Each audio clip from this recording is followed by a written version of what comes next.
श्री शिवाय नमस्तुभ्यम दोस्तों, हर हर महादेव। भगवान भोलेनाथ जी के शिवलिंग की पूजा कभी भी खड़े होकर के नहीं करना चाहिए।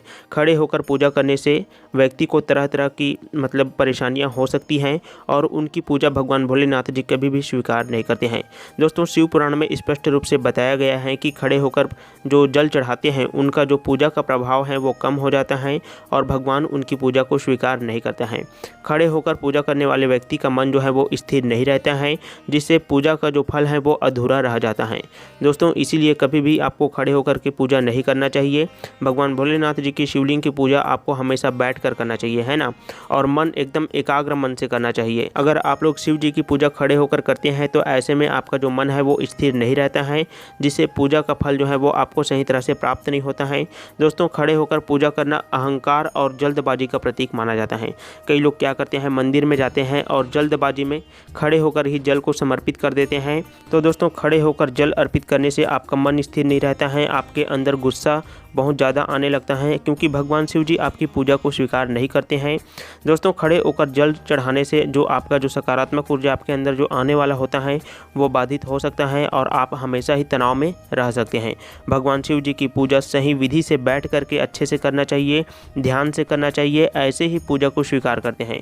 दोस्तों, भगवान शिव जी श्रद्धा, समर्पण और नियमों का पालन भगवान शिव जी को बहुत ही ज़्यादा प्रसन्न करता है। भगवान शिव जी की पूजा में सबसे महत्वपूर्ण है दोस्तों सच्चा समर्पण, श्रद्धा और सही विधि का पालन, है ना।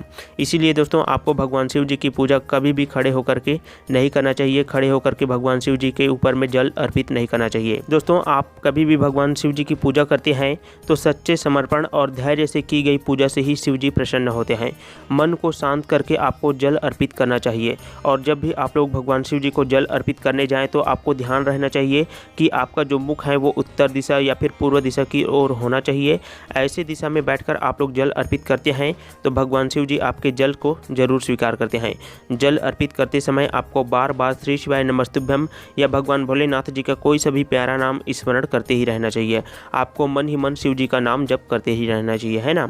भगवान शिव जी की जो पूजा है दोस्तों वो सच्ची भावना और सही विधि से यदि आप लोग करते हैं तो भगवान शिव जी निश्चित ही प्रसन्न होते हैं और पूरे मन से की गई पूजा से आपको अद्भुत शांति और सकारात्मक ऊर्जा का अनुभव जरूर होगा। भगवान शिव जी आपसे प्रसन्न जरूर होगा। दोस्तों, इस वीडियो में हमने शिव पुराण में बताई गई जल चढ़ाने की विधि को अच्छे से समझाने का प्रयास किया है, बताने का प्रयास किया है। यदि आपके मन में कोई प्रश्न है जल से संबंधित, है ना, जल चढ़ाने को लेकर के, तो आप लोग कमेंट करके पूछ सकते हैं। लेकिन भगवान भोलेनाथ जी के शिवलिंग में जल चढ़ाते समय ये गलतियाँ आपको बिल्कुल भी नहीं करना है। हमेशा शिव जी की पूजा बैठ करके करें, अच्छे से करें और मन को पवित्र रख कर करें, है ना। तो दोस्तों, भगवान शिव जी आपसे ज़रूर ही प्रसन्न होंगे और आपकी समस्याओं का अंत जरूर होगा। ये छोटी सी जानकारी मैंने अच्छे से बताने का प्रयास किया है। यदि आपको सही तरीके से समझ आ गया है तो श्री शिवाय नमस्तुभ्यम या हर हर महादेव लिखकर आप धन्यवाद के रूप में हमें भेज सकते हैं, है ना। तो कमेंट बॉक्स में भगवान शिव जी का कोई सा भी प्यारा नाम जरूर लिखें। आप सभी को श्री शिवाय नमस्तुभ्यम, हर हर महादेव।